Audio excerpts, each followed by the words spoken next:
圣诞节是与家人一起度过的节日，但您可知道，这个季节也是医院最忙碌的时候。Manila Doctors Hospital 的急救部门主任 Geoffrey Corpus 医生会告诉我们为什么。It's usually during the holidays that we have peaks in number of patients in the emergency room.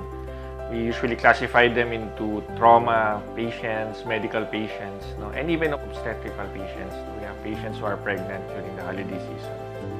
这个季节，急救部门的病人通常都是关于心脏病和创伤的。Most of the hospitals prepare for trauma-related injuries during the holiday season because of the fireworks and all the preparations to receive injured patients. But in our setting, we also prepare for medical cases. The higher census we have for medical cases are brain attack or stroke patients and acute coronary syndrome, so heart attack patients. In our specialty, our assumption is always the worst case scenario. So if you come to the ER, you complain something at home like chest pain, our assumption is that it's always a heart attack. So the only way that you can be diagnosed is if you go to the ER. And there's no real first aid at home for chest pain. The only thing you can do for your patient is to reassure them that everything is going to be okay. And if you have a nearby hospital, bring that patient immediately to the hospital. For trauma patients, the only first aid you can do at home is first, keep the wound area clean. Second, if it's a bleeding wound, just apply pressure with clean gauze or any clean cloth. Put it over the wound and apply pressure.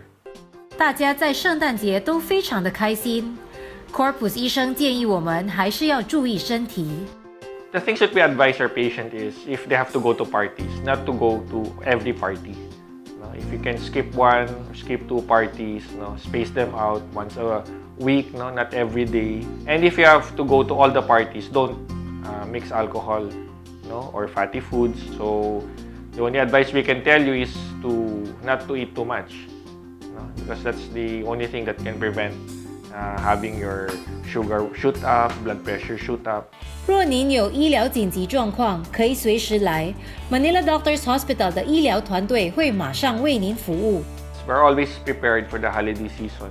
We have a system which we call our Code White. Our Code White is our system wherein we have a system of recall for additional staff if needed.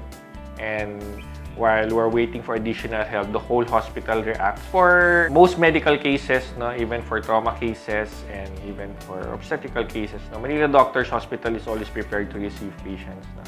We are prepared to receive even increased number than the normal patients or patient influx. And through the years, Manila Doctors has always been prepared to adjust to increasing number of patients. And we have always followed also the guidelines of DOH on how to prepare.